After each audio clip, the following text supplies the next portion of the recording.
if you're that guy that always needs an extra quarter turn, this video's for you. So here we've got the stud just moving. So you can see on the top of the head.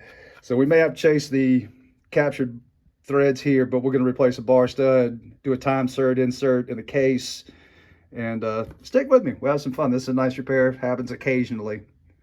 Okay, so smart money tells me that because yeah, that probably stripped and then just sat there and, boogered around in there. I did take this one out, and I was more concerned about these threads because if you'll over torque this one, you've over torqued this one and probably pulled, whoops, the threads. So for every action, there's an equal and opposite reaction. Is that how that goes? Here, let me set you up in the tripod and I'll show you why we're doing both and why I'm gonna swap out the side cover for them too. I don't have the knurling tool, not knurling, but the mushrooming tool. So if I hold, whoops, here's the new ones. So if I put this in here, a few threads, I can push and pull back and forwards. So the nuts are screwed as well. This one's the same deal. Here, let me put a bit more pressure on it. So even putting new bar studs in here is not going to fix my problems. These threads are compromised. So there's that. I may look into, because these side covers are expensive, I've got to take off one that's used that I'll make them a deal on, as opposed to, because I think this cover's like 65 bucks brand new. So I got two new bar studs that we're going to install, but obviously, we got hot dogs in the hallway right here. So I'm going to show you how the time sert does. Now I'm also noticing something here while I'm looking. It looks like that when this goes in, it actually has a recess of its own. All right, I'm gonna scratch my head a little bit before I do this kit, and I'll show you what the kit consists of. Okay, so I do have the traditional helicoil insert, and you can buy these inserts in different lengths. What I have are right there, which are only gonna cover about half of the thread engagement, and I don't feel like that's good. My time sert set that I have came with standard, and then I bought some of these extended sleeves.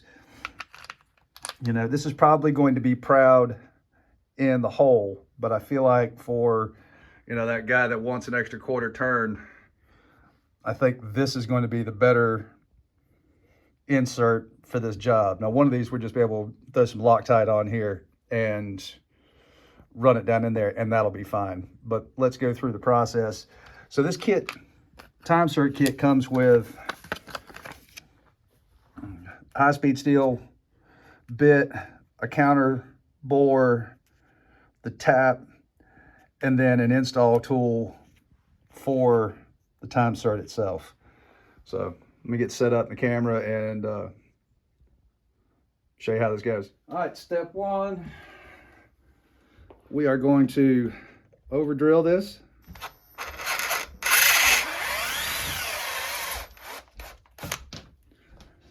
Whoo, boy, that's barely gonna get it. I can still see some whispers of some thread. Next thing we're gonna do is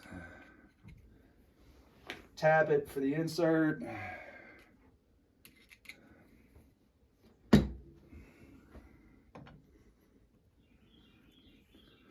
I'd power tap this, but I'm chicken shit.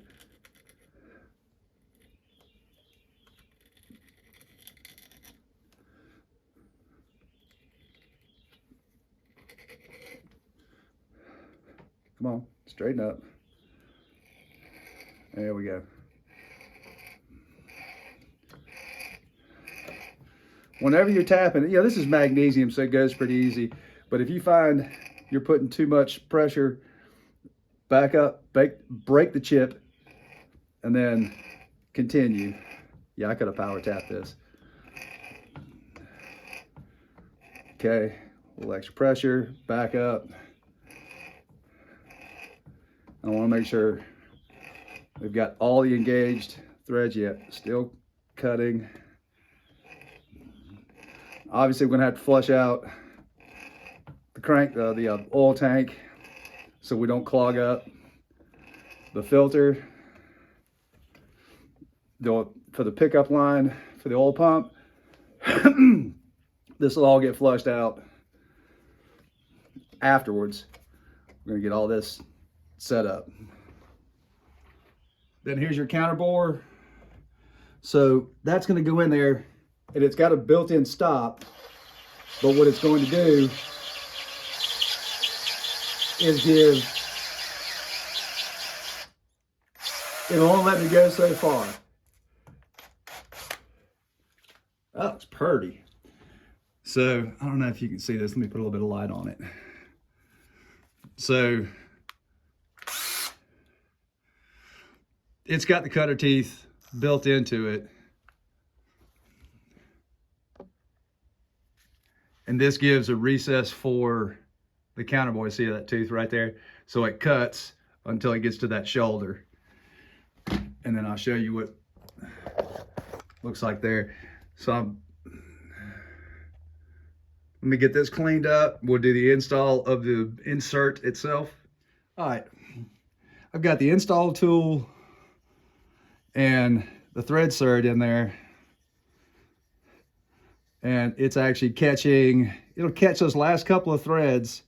And I want this to bottom out. I also want to take this tool so I know I pass through. You'll feel the tension come off of it. All right, it's rotating nice and smooth now. That means I am through and I have expanded the insert. And now I just back this out. Now it says to grease the tool, the install tool, so you don't have any resistance, unnecessary resistance. So now not only is the insert in there, one of the cool things about this is because the way that this is designed is that now the insert is actually swollen in the threads that we just made. So it's pretty straightforward. I got everything cleaned up right here. A little bit of brake clean in here so I don't have any oil. And let me grab some sleeve sealer. I got my new bar stud right here. And so we're just going to jam nut this together. So I'll use, where's my tool?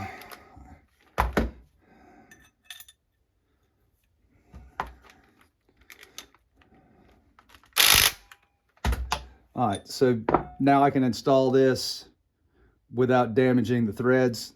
Let's take it over here. I'm going to use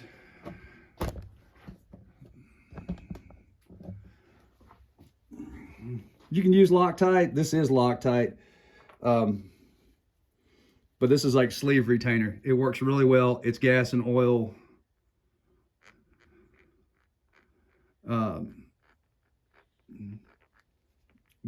resistant, and it holds like nobody's business. You know, you're just trying to fill the threads up. You don't need a ton on here. So I'll get this started. And then, there we go. And then I'll just put the wrench on there, back this out, and repeat for the other one. Where there's smoke, there's fire. So if you like to have that extra quarter turn, there's going to be more than one stripped out set of threads. And another thing, let's see if I can get you down nice and, I think he's got the good out of that. Actually, that one right there, I'm so close I didn't want to focus. I think that one's compromised. Let me get this thing off. We're going to put a new one on anyway. It's always good to be thorough going over these things when they get neglected. I've seen worse, but you got all the good out of that one. Okay, got the oil tank flushed out, so that way we're not clogging up any screens for your oil pickup. This obviously had a nasty bar leak oil. You know, these caps aren't forever. You see how that O-ring has not so terribly round. You know, I mean, it's disgusting. Stihl has upgraded the O-ring. I don't know if the blue stuff's any better than the old stuff, but, you know, hopefully this will seal. I haven't even taken, so we haven't even taken the cover off. All we've done is fix external stuff. Oh, Lordy. Yeah, not too terribly bad. We'll service that. And let me take a look at everything else. See what other neglect lies in here. The saw's got a little bit of flop to it, kinda. So I'm gonna check the suspension mounts and everything else. All right. It's not an exact science reading spark plugs. Come on, focus. But that is white and crusty. That means it has been run very hot. Look at the buildup on that. Shit, come on, focus. So new plugs in order. We're gonna check the fuel tank. If this thing's starving for fuel, it may be something so simple as a fuel filter. All right, I can see a bunch of crumbs in the gas tank. I'm gonna kind of swirl it up a little bit, and then we're gonna dump it out and have a look and see how much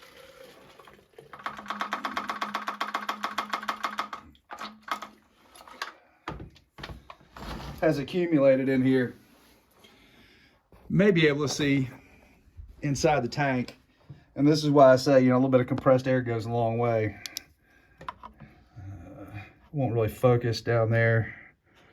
But there's still some debris in there, and it's going to take some compressed air to get that out. That was a clean cup. It's hard to see. Let me put you up against the light. There's a nice layer of sawdust and dirt in there. So that's why I always say clean the tank out before you put a new fuel filter in. All right, let's crack open this fuel filter and see what she looks like. That usually just pops right off, and you can snake down in here. I mean, I've seen worse, but you know, this porous material can get clogged up pretty easy.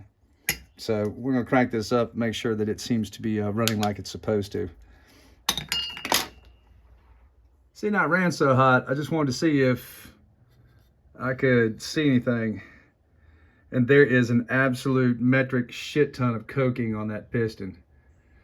You know, there's blue oil in there. I have no idea what it is, where it came from. Oof. That would probably cause some of the heat issues. All right, so after seeing that, I decided to put some seafoam in it. Got it up to operating temperature.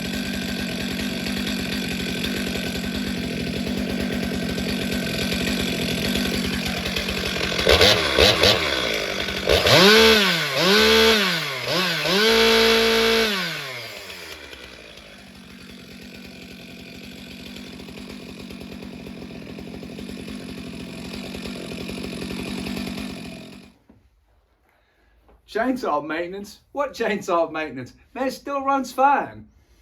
No doubtedly, some of you probably spied a little bit of this on my bench. I saw it at the auto parts store while I was there the other day, and I've had, I can't tell you how many requests to test out Lucas. This is the semi-synthetic. It says it beats and exceeds Jasso FC and FD. It's a little bit on the thin side, but you know, that's typical for a small engine oil. And I've still got to do the caster to finish out the motorcycle line. But I'm sorry, I got repair work coming out of my ears, and that's what has to get done before I can go play. Yeah, obviously these repairs, it comes in for a bar stud, and it ensues into a whole ordeal. Definitely concerning seeing how much carbon or how much coking is on the front of that piston. I'm going to cycle it a few times and let some of the seafoam. I probably put 2 ounces in there. And while I was at it, I actually added a little bit more 2-stroke oil just to make sure I got plenty of lubrication while I'm trying to get some of that carbon out of the engine and off the piston before I turn it loose. So anyway, thanks for watching me today. I appreciate you, and I'll see you on the next one.